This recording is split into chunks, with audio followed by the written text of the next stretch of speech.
네, 반갑습니다. 방금 소개받은 공주대학교 김희영입니다. 방금 이제 그 보안타파 교수님께서 이 그 자연기반 대법이 도시 물순환을 위해서 좋다라는 필요성을 이제 언급하셨었고요. 그리고 저는 이제 이 서울시와 같은 대도시에서 어떻게 우리가 적용할 수 있을까라는 그러한 그 논제를 가지고 제가 말씀을 드리겠습니다. 제가 그동안 서울시 물순환위원회를 오랫동안 해왔었고, 그다음에 지금도 그 저역량 개발 이 사전 검토제에 계속적으로 참여를 하고 있습니다. 그러다 보니 그동안 제가 보고 느끼고 해왔던 그런 내용들, 그리고 저희 연구 결과들을 반영을 해서 발표하도록 하겠습니다. 제가 오늘 보여드릴 내용들은 이 블루그린 네트워크, 서울시가 블루그린 네트워크에 정말로 필요한 도시다라는 것이고, 그게 바로 도시의 이러한 어떤 기후변화에 관련된 보건력을 가질 수 있는 거다라고 보시면 되겠습니다. 자, 요거는 서울시 자료에 나와 있는 것이죠. 보다시피 서울시가 상당히 토지 피복, 토지 이용과 토지 피복이 상당히 불투수면 또는 도시화가 되어 있다는 것이고, 요거 열 환경이죠. 서울시가 이만큼 이 도시 피복에 의해 가지고 그만큼 열에 대해서 취약하고, 그리고 이 물순환이란 열에 관한 취약성은 결국 사람도 똑같은 거죠. 우리 사람 몸의 인체에서도 물이 돌지 않을 경우에서는 열도 전달이 안 되고 열이 쌓이게 되고, 그리고 거기에 오염물질도 쌓여서 결국 아프듯이 도시도 아플 수밖에 없다는 그러한 얘기입니다. 자, 이제 기후변화하고 우리가 극한기후라고 하는, 자, 기후변화는 요겁니다. 그래서 대기의 온도, 그리고 이제 과거 한 100년 동안 우리나라입니다. 그리고 이 지표 온도가 계속적으로 올라가고 있습니다. 대기 온도와 지표 온도가 올라간다는 얘기는 거기에 바로 이 물의 어떤 순환의 영향을 받고 있다는 것이고, 이게 이 도시에서는 이렇게 극한 강우로 나타난다는 얘기입니다. 그래서 이 기후변화는 우리가 온도로서 얘기할 수 있고요, 요거로 인해서 발생할 수 있는 게 이제 극한 강우입니다. 극한 기후. 그래서 익스트림 웨더는 이렇게 이 우리나라에서 이 시간당 30mm 이상의 폭우, 호우가 지속적으로 발생이 증가하고 있고, 상대적으로 이 대기의 이 습도는 낮아지고 있습니다.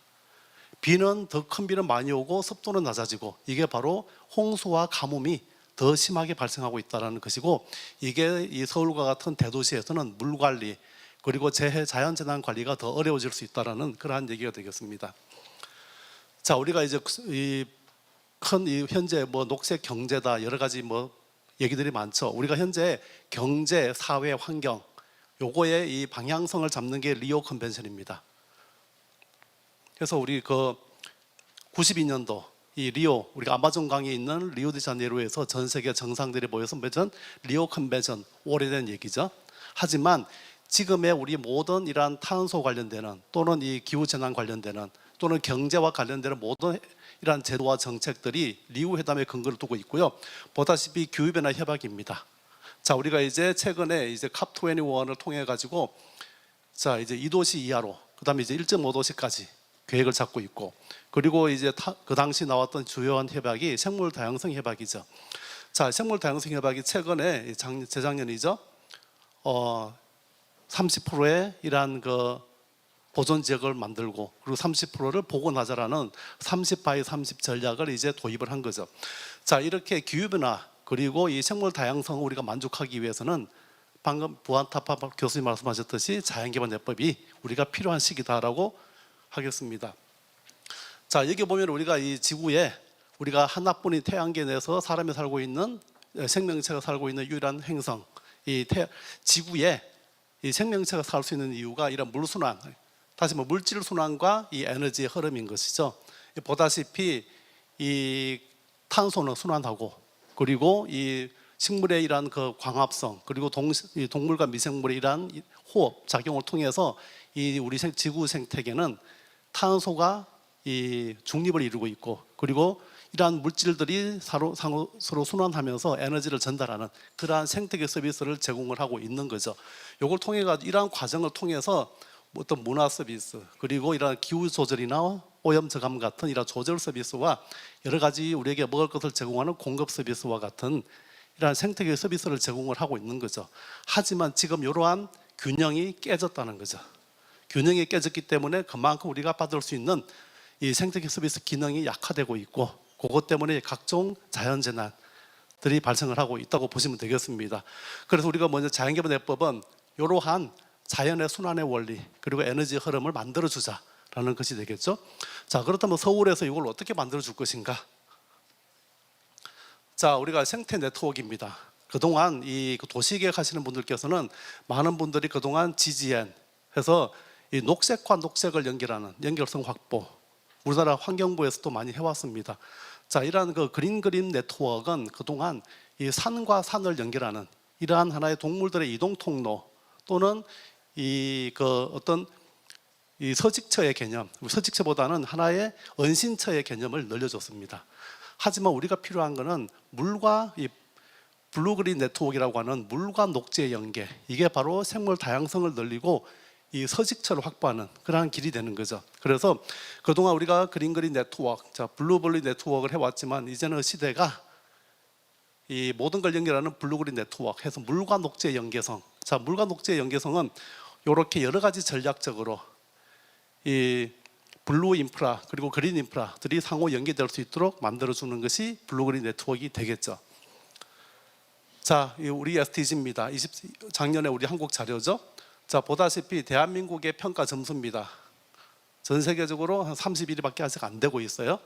자, 이 그 6번에 해당이 되는 이렇게 물과 이게 물 관련되는 이러한 물 관리들은 좋아지고 있습니다. 자, 하지만 이 보다시피 14번, 15번 그리고 특히 생태계와 관련되는 이러한 분야들이 아직도 우리가 상당히 세계적으로 봐도 미흡하다. 우리는 늘 얘기하는 것이 우리나라는 도시화가 너무 많이 돼서 너무 집중화되어 있어서 쉽지 않다, 어렵다. 그러면서 자꾸 지하 구조물로 들어가는 그러한 경향성이 있는데 그건 아니다라는 것이 오늘 제 얘기가 되겠습니다. 자, 우리가 살고 싶은 도시라고 하면은 지속 가능한 도시죠. 자, 우리가 어떤 유럽이나 어디 가서 이게 고대 도시를 방문하면서 유적지가 되겠죠. 감탄을 하겠지만, 자, 사람이 그 도시는 사실은 현실적으로 보게 되면 망한 거죠. 망한 도시인 거고 사람이 살고 지속적으로 살 수 없는 환경이 되어버린 겁니다. 자, 그 도시는 그럼 왜 지속 가능성이 없어졌느냐? 자, 서울은 지금 600년 고도죠. 자, 600년을 지내오면서 서울시는 아직까지 사람이 살고 있는 그런 도시입니다. 자, 문화와 그리고 사람이 살고 있는 지속 가능성이 계속적으로 연결성을 가지고 있는 도시다라고 보시면 되겠고, 그게 바로 끊임없이 도시가 살아 움직이기 때문에 우리가 지속 가능한 도시가 되었다는 거죠.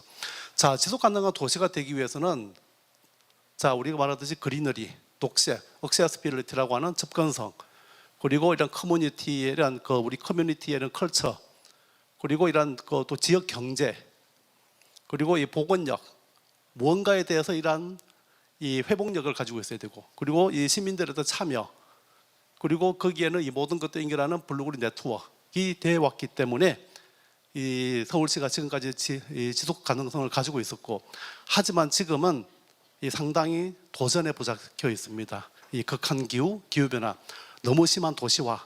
자, 그럼 우리가 다시 이러한 일곱 가지 이러한 지속 가능한 이 도시의 이러한 걸 가지기 위해서 어떻게 할 것인가? 그거는 아마 우리 서울시가 좀 고민을 해봐야 될 것이고요. 자, 우리가 이제 블루그린 네트워크의 이런 정의, 이 블루 인프라 그리고 그린 인프라 간의 서로 연결성은 아까 말씀드린 생태계에서 이 자연이 가지고 있는 기작, 다시 말해서 이 식물의 어떤 광합성, 그리고 지구 생태가 가지고 있는 지구의 이러한 식물의 광합성과 이 동물과 이런 미생물들의 이런 호흡이라는 이러한 과정의 연계성을 만들어 주는 거죠. 그리고 여기에 이제 블루 인프라와 그린 인프라가 우리가 어떻게 연결시킬 것인가, 그리고 그러한 이 메커니즘이 바로 자연기반 해법이다라는 것입니다. 자, 여기 보시면은 이제 우리가 어떻게 블루그린 네트워크를 연결할 것인가. 자, 이 보시면은 블루그린 네트워크에는 구성 요소입니다. 요거는 이제 워터 베이스드 블루그린 인프라가 될 것이고요. 요거는 이제 그린 베이스드. 그래서 이 서울시가 가지고 있는 다양한 이러한 물에 관련되는 인프라, 그리고 이 녹색 관련되는 인프라들이 상호 연계성을 가지고 서로 흘러가야 되는 그러한 이 네트워크의 구축이 되어야 된다는 것이고, 자, 여기에 그러면은 이제 어떤 식으로 우리가 블루그린 네트워크를 형성할 것인가라는 것인데요. 가장 작게는 우리가 로컬 스케일에 우리가 이 과정이 필요한 것이고, 요거는 현재 서울시가 도입하고 있는 이러한 저역량 개발 제도가 되겠습니다. 자, 서울시의 저역량 개발 제도가 결국은 이 사전 검토제가 어떤 일정 규모 이상의 개발에 있어서 저역량 개발을 확대해라. 단 문제는 아직도 여전히 많은 게 투수블록이나 이런 침투형에 의존하고 있다는 것이 좀 문제가 되고 있기는 하고요. 여기에 여러 가지 이런 녹색 인프라도 같이 연결돼 줘야 된다는 거. 두 번째로는 우리가 이제 네이버호드 규모 해서 이제 각 규모가 좀 더 확대되는, 어떻게 보면은 서울시가 하고 있는 빗물 유출, 빗물 시설 확충 사업이 아마 이쪽에 해당이 되겠죠. 약간 규모가 좀 커지는 겁니다. 하지만 거기서도 여전히 기술적으로는 상당히 좀 제한적으로 적용이 되다 보니 이 두 가지가 동시에 좀 더 손을 봐야 되지 않겠는가라는 것이고요. 그리고 두 가지가 연결선을 가지고 있는가 같이 우리가 좀 검토해 가면서 연결선을 가져야 될 것이고, 그 다음에 우리가 해야 될 것이 바로 시티 규모, 시티 스케일로 아마 홍제천 같이 이렇게 상류에서부터 한강에 이르기까지 전반적인 연결성, 그리고 이제 제도적으로 정책적으로 조례라든지 어떻게 연결할 것인가, 그리고 서로 이제 상호 협조라고 하는 서울시와 그다음에 지방 정부, 그리고 이 또 이해 관계자 해서 시민과 이 일반 이 지표를 소유하고 있는 그런 시민들의 어떤 참여를 어떻게 확대할 것인가, 직업의 창출을까지 연결해가는 그런 과정입니다. 자, 그러면은 이제 우리가 홍제천은 눈에 보이는 우리가 비지블 네트워크입니다. 자, 하지만 여기에 이제 서울시가 한강은 물이 무지하게 많죠. 하지만 홍제천 또는 뭐 안양천, 저기 뭐 탄천, 중랑천 가다 보면 결국 물의 양이 상당히 작아요. 그리고 한강은 많은데 지류는 물이 없는 이유가 뭐겠습니까? 그만큼 우리가 물을 확보할 수 있는 이 중상류 지역에 물이 없다는 얘기인 거고, 비가 왔을 때 그 빗물이 다 이미 하천으로 가서 이미 서해 바다로 갔기 때문인 거죠. 자, 눈에 보이는 이 빗물이, 눈에 보이는 이러한 물길이 만들어지려면 눈에 보이지 않는 물길이 만들어져야 되는 거죠. 자, 사람 몸에도 동맥과 정맥은 눈에 보입니다. 하지만 우리 이 피부에 있는 곳곳에 들어가 있는 실핏줄, 이 실핏줄들이 얼마나 건강한가에 따라서 결국 우리 몸은 이 회복력을 가질 수 있는 거죠. 자, 도시 서울입니다. 한강이나 이런 눈에 보이는 곳에 물이 많지만 과연 눈에 보이지 않는 물길들이 존재하고 있는가? 자, 이게 바로 도로 옆입니다. 이게 휴스턴 사례가 되겠는데요. 자, 도로 옆에 이렇게 이 지하 물길입니다. 눈에 보이지는 않아요. 하지만 우리나라도 공간이 있죠. 이게 가로수가 있고 띠녹지가 있어요. 자, 가로수와 가로수를 그 사이에 띠녹지가 존재하고 있고, 가로수와 띠녹지를 연결하는 지하 물길들이 만들어졌을 때, 그게 바로 우리가 진정으로 원하는 이 서울시의 실핏줄, 그리고 이게 요거랑 연결됐을 때 눈에 보이는 물길과 눈에 보이지 않는 물길이 상호 연결됐을 때, 그게 바로 진정한 블루그린 네트워크이고, 요거도 블루그린 네트워크가 형성이 될 수 있고, 요걸 통해서 서울시가 실핏줄과 동맥과 정맥이 다 연결돼 있고, 그러면서 회복력을 가지는 도시가 될 수 있다라고 말씀을 할 수 있겠습니다. 자, 현재 이제 도시에서는 상당히 이 많은 이 도시 문제를 안고 있죠. 자, 그 중에서도 우리가 MBS를 적용을 했을 때, 이 블루그린 네트워크 기반의 MBS를 적용을 했을 때는 이런 겁니다. 그래서 여러 가지 이러한 물의 이런 효용성을 통해 가지고 재난을 극복을 하고 저감시키는 거죠. 아까 이제 우리가 재난을 완전히 없애는 건 안 된다 그랬죠. 그래서 재난을 저감시키고, 그리고 이런 홍수도 저감하고 수질도 개선하고, 그리고 생태계 이런 여러 가지 기능들을 높여주면서 이 우리가 건강한 이런 자연 환경도 만들고, 도시가 건강하게 되면서 사람들도 건강한, 그리고 여기에 쓸 수 있는 여러 가지 자연기반 해법들입니다. 그래서 습지도 될 수 있고 숲도 될 수 있고, 그리고 뭐 탄소 숲이나 여러 가지 생태 수로나 여러 가지 기법들이 존재하고 있습니다. 하지만 우리가 이런 기능들을 가지기 위해서 우리가 서울시가 부족한 기능들이 무엇인가, 이 기능들을 극복하기 위해서는 어떠한 기법들을 쓸 것인가, 요거는 서울시가 이제 선정을 해야겠죠. 자, 이게 바로 이제 눈에 보이지 않는 물길입니다. 자, 주차장이죠. 주차장에도 지하 물길들이 형성이 될 수 있고요. 조경 녹지 공간이 되겠죠. 자, 그리고 이렇게 이게 눈에 보이는 물길이 있지만 눈에 보이지 않는 물길들이 상호 연결돼서 이 홍제천과 연결될 때, 홍제천에서는 그만큼 물의 양이 많아지는 것이고, 그리고 이 눈에 보이지 않는 물길은 서울시 곳곳에 우리가 만들 수 있는 겁니다. 자, 이게 하나의 사례가 되겠고요. 이런 식으로 하다못해 이런 식으로도 내려갈 수 있는 것이고, 자, 그러면은 우리 블루그린 네트워크를 했을 때 어떠한 베네핏이 있을 것인가를 한번 보겠습니다. 보다시피 우리 커뮤니티의 연결성이 강화가 되겠죠.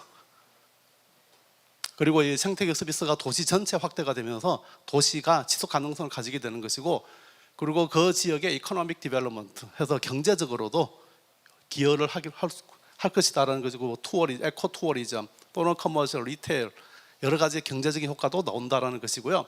그리고 자연재해를 우리가 리듀싱할 수 있다, 저감할 수 있다는 것이고, 그리고 이제 탄소 중립 시대에 이러한 그 도시의 이러한 탄소, 이러한 그 흡수 공간이 늘어나면서 그만큼 탄소 이 저감에도 기여할 것이다라는 것이고, 마지막으로는 도시 열섬, 도시가 안고 있는 가장 큰 문제 중에 하나가 또 열섬이죠. 열섬 현상을 우리가 해서 건강한 도시를 만들어줄 수 있다는 겁니다. 좀 더 수치적으로 한번 보게 되면, 자, 이 도시에 이런 그 여러 가지 그린 인프라입니다. 그래서 빗물 정원이나 또는 나무 여과 상자, 이런 나무 여과 상자는 가로수 공간에 들어간다고 보시면 되겠고, 띠녹지나든지요. 그리고 침투 도랑이나 아니면은 조그마한 웰랜드, 조그마한 웰랜드라고 하면 물이 보이지 않는 땅속으로 물이 흘러가는 이런 띠녹지에도 적용할 수가 있고요. 자, 그랬을 때 비가 왔을 때 이만큼 유출 저감이 생긴다는 거죠. 그래서 이 공간들이, 이런 물들이 바로 이 도로로 나갔을 때는 그만큼 우수 공간으로 내려가게 되고, 우수 관로로 그만큼 이제 그게 배출이 안 됐을 때는 도시 침수가 발생하는 문제가 생기는 거죠.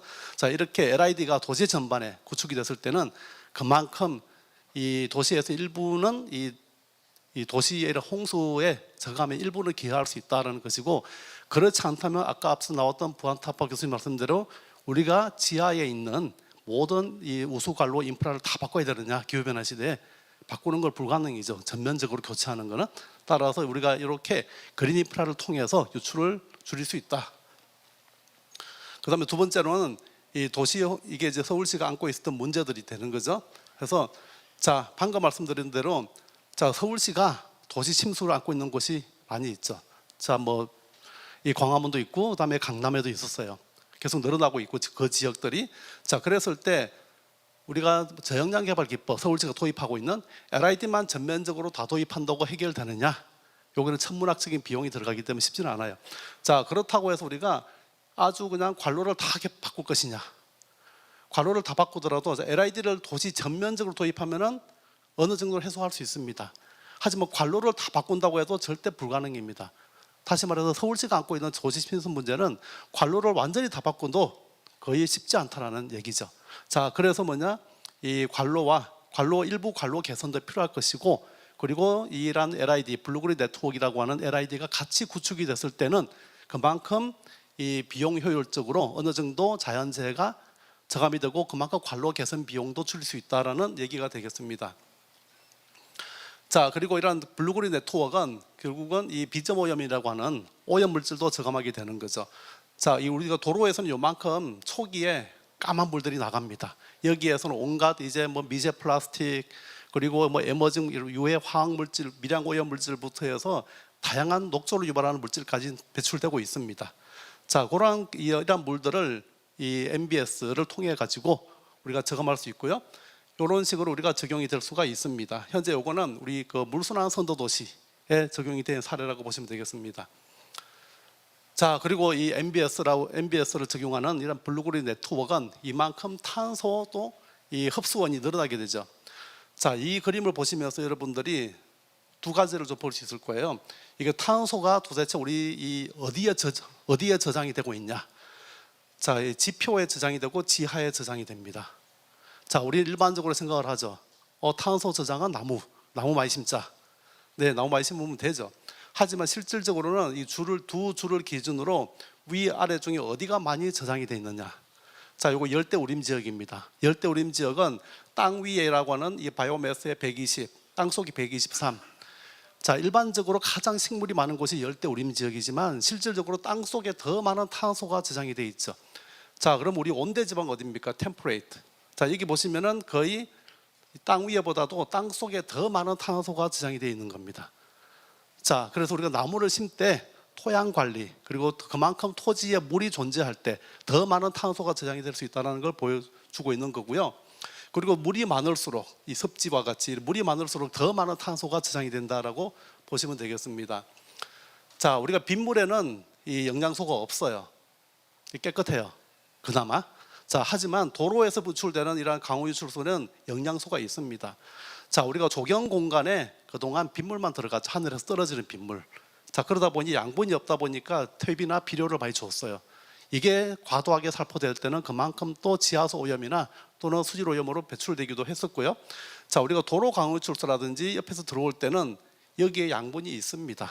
다시 말해서 우리가 관수 계획을 일반적으로 하늘에 내리는, 그동안은 우리가 빗물, 하늘에 내리는 빗물 빼고는 물이 없다 보니 이 수돗물을 이용을 했지만, 그리고 양분을 제공을 했지만, 이제는 이렇게 도로 강우 출수를 연결시키며 블루그린 네트워크를 해주면 그만큼 우리가 비료를 살포할 수 있는 걸 줄일 수 있다라는 게 되겠고, 이런 것들이 그런 사례가 되겠습니다. 자, 토양 미생물이 건강해야 됩니다. 토양 미생물이 건강해야 이 들어오는 여러 가지 물질들을 분해를 하고 무기물화 시켜주고, 그 무기물이 바로 식물에게 양분으로 제공이 될 수 있습니다. 그러면 그 식물은 그만큼 더 많은 탄소를 흡수할 수 있고, 그리고 더 많은 오염물질을 제거할 수 있는 기능을 가지는 거죠. 자, 그래서 토양 미생물이 얼마나 물이 들어갔을 때 얼마나 토양 미생물이 건강해지는가라는 이러한 그 연구 결과가 되겠고, 그만큼 이 우리가 블루그린 네트워크는 토양 내에 물을 넣음으로써 온도를 저감하는 것도 있지만 토양 미생물의 건강성을 향상시켜 주는 거죠. 그렇게 함으로써 거기에 서식하고 있는 이러한 이 식물들의 더 건강을 높여주면서 도시의 활력을 주는 게 되겠습니다. 자, 그럼 통합적으로 이 환경부에서 우리가 그동안 이 물순환 선도도시 사업을 했었습니다. 지금 5개 도시에 거의 만들어졌고요. 그거 하기 전에 이 빗물 유출 제로화 사업을 전주하고 이 청주에서 시행이 됐었고, 이 전주할 때 제가 총괄 책임자를 맡아서 몇 년 동안 이 모니터링을 수행을 했고 효과 평가를 했습니다. 자, 이게 이제 우리나라 물순환 선도 도시의 모델이 됐고요. 그다음에 그게 아마 중국에 있는 스폰지 시티에 큰 영향을 줬다라고 보시면 되겠습니다. 자, 이 우리 빗물 유출 제로 사업, 다시 물순환 도시의 이런 효과를 보시면은 경제적으로 수질 또는 지하수 충전, 그리고 이러한 열섬 효과 어떤 개선, 그리고 공기 중에 이러한 카본 디옥사이드에서 CO2 저감, 그리고 대기질을 개선하고 도시의 그만큼 녹지 공간도 늘리는 그러한 효과들을 우리가 수치적으로, 그리고 이러한 이 경제적인 우리가 화폐 가치로서도 산정을 했습니다. 이게 그 적용된 사례들이 되겠고요. 자, 그러면은 우리가 서울과 같은 이러한 블루그린 서울과 대도시에 어떻게 우리가 이러한 이 이점을 가지고 있는 MBS를 통해서 블루그린 네트워크를 만들어 줄 것인가? 자, 요거는 현재 우리가 그레이 인프라라고 하는 단일 목적으로 조성이 되고 있는 여러 사회 인프라입니다. 우리가 그린 인프라로 바꿔줄 필요가 있겠고요. 그래서 그린 인프라는 단일 목적의 인프라가 되겠고, 다시 말해서 우리가 인프라스트럭처는 사람을 위해서 만드는 거죠. 우리가 세금으로 만들다 보니 사람을 위해서 만드는 겁니다. 하다못해 공원과 조경도 사람을 위해서 만드는 거지, 그게 자연을 위해서 만드는 건 아니죠. 그러다 보니까 결국은 우리가 이 공원도 공식적으로 우리가 그레이 인프라라고 볼 수밖에 없습니다. 단 우리가 이 모든 이런 또 조경 공간도 마찬가지, 우리가 유지 관리가 들어간다면 그거는 자연이라고 볼 수가 없어요. 그거는 이 인공적인 거죠. 하지만 서울과 같은 도시에서는 결국은 이런 녹지 공간이나 이러한 인프라들이 녹지에 관련된 인프라를 할지라도 관리를 안 할 수는 없습니다. 결국 사람을 위해서 만들어야 되는 거고, 자, 그래서 그린 인프라로 바꾸라는 얘기는 무엇이냐? 사람과 자연을 동시에 고려하는 인프라로 막 바꿔달라는 얘기죠. 자, 바꿀 수 있는 기법들입니다. 자, 이 가로수는 나무역과 상자같이 이렇게 물과 이 블루그린이 될 수 있도록 바꿔주고, 자, 이 모든 게 다 바꾸는 과정입니다. 그래서 도시에 있는 모든 이 인프라들, 결국은 이게 바로 뭐냐? 이 서울시 건설교통국에 있는 하는 모든 사회 기반 시설들을 사람만 고려해서 설계가 되고 있지만, 그걸 사람과 자연을 동시에서 검토할 수 있는 검토 기준을 만들어야겠죠. 그 검토한 기준을 만들어서 거기에 맞춰서 사람에게는 어떤 혜택이 가고 그 다음에 자연에게는 어떤 혜택이 가는지를 동시에 검토해서 물과 녹지가 연계될 수 있도록 연결성을 만들어주는 것이 바로 이 블루그린 네트워크를 완성해 주는 거라고 보시면 되겠습니다. 자, 그리고 이제 우리가 지금 서울시 같은 경우에 하수처리장이 다 말단에 있습니다. 4개가. 자, 중랑천도 중랑 하수처리장, 탄천, 그리고 서남 하수처리장, 이 모든 게 하천 말단에 있다 보니까 요즘은 깨끗하게 물을 처리해서 한강에 그냥 바로 버리고 있죠. 그리고 그 물을 또 쓰려고 하니까 저 상류를 끌고 가서 에너지 비용을 들여서 또 펌핑을 해서 올라가는 그런 문제. 과거에 우리가 수질이 안 좋을 때는 말단에 가는 게 맞았어요. 하지만 이제는 기술이 좋아져 가지고 이제는 수자원입니다. 수자원이고 이제는 하수 처리장을 우리가 하수 처리장이라고 하지 않고 이제는 우리가 수자원 또는 하나의 물 공장이라고 보시면 돼요. 물 공장. 자, 뭐 그렇다면 이제는 앞으로 이러한 중랑천 하수 처리장 같은 경우 한 100만 톤, 120만 톤, 그 중에 20만 톤씩이라도 상류로 올라가서 공원 지하에다가 만들고 위에다가는 이런 녹색 인프라를 만들어주게 되면 그만큼 블루그린 네트워크를 통해서 이 중랑천에 20만 톤의 물이 하루마다 매일매일 흘러간다고 생각하는 얼마나 많은 이 도시에 물이 많아지겠습니까? 그래서 이러한 이제 처리장을 이제는 올라가서 분산화해서 그만큼 물 산업도 양성하는 거지만 서울시가 더 많은 물을 가지도록 해주자라는 게 되겠습니다. 자, 이거는 이제 다 건축물입니다. 자, 건축물에서도 우리가 블루그린 네트워크를 할 수 있습니다. 자, 여기 보시면 이게 토지 이용도는 이렇게 이 토지 이용은 이렇게 되어 있지만 상업지역 토지 피복도는 이미 블루입니다. 그리고 이게 그린하고 다 연결돼서 이렇게 형성이 되어 있는 거죠. 자, 이렇게 우리가 토지 이용은 그렇지만 이 토지 피복은 바꿀 수 있습니다. 그게 바로 우리가 말하는 그린 인프라가 되겠고 이게 빗물과 녹지가 서로 연결되어 있는 흐름이라고 보시면 되겠습니다. 자, 이거 밀라노 건축물이죠. 자, 우리가 높은 고층 빌딩은 불가능하지 않느냐? 자, 밀라노의 그 버티컬 빌딩이 되는 거죠. 마찬가지 토지 이용으로 봐서는 여기가 이 그겁니다. 이 그냥 상업 지역이고 이 주거 지역이지만 피복으로 봐서는 여기가 다 이랄까 블루 공간, 물이 흐르는. 자, 보다시피 발코니가 다르죠. 물이 비가 오게 되면 이렇게 자연적으로 흘러서 내려갑니다. 자, 여기에서 내린 빗물이 바닥까지 가는데 영원히 안 내려올 수도 있고 짧게는 뭐 하루 이틀까지도 물이 안 내려오고 천천히 가기 때문에 그럼 물을 줄 필요가 없는 거죠. 자, 이제는 우리가 바뀌어야 될 때가 된 거죠. 이제는 기후위기 시대 때 건축물도 이제는 바뀌어야 되고 우리가 일괄적으로 대한민국의 일직선화가 되어 있는 이런 발코니 다 이제 바꿔야 된다는 이제는 그러한 시대까지 와 있다는 것이고 서울시가 선도적으로 하나씩 도입하면 어떤가라는 생각을 합니다. 자, 여기서는 모든 1층부터 꼭대기까지 모든 집에서 자기만의 정원이 있습니다. 자, 그리고 이제 요거 도로라든지 건축물에 다 이렇게 인프라 공간에 조성된 사례들이 되겠고요. 자, 이것도 이제 뭐 샌프란시스코의 이러한 그 옥상 녹화라든지 이런 건물들이 되겠습니다. 이거는 노르웨이가 되겠고요. 자, 하천입니다. 하천에도 말 그대로 오늘 뭐 네덜란드 오신 분도 계시지만 네덜란드의 룸포드 리버라고 하는 전략들이 한국에서는 쉽지는 않죠. 하지만 서울에서는 우리는 눈에 보이지 않는 물길을 더 많이 만들어줄 수 있다. 자, 예, 결론이 되겠습니다. 결론은 이 서울시도 블루그린 네트워크를 통해서 그만큼 우리가 도시화 문제, 기후위기에 대응할 수 있다는 것이고 그게 바로 우리가 지속 가능한 회복력이 있는 도시가 될 것이고 그리고 그게 어려운 게 아니다라는 그런 이 말씀으로 제 발표를 마치도록 하겠습니다. 감사합니다.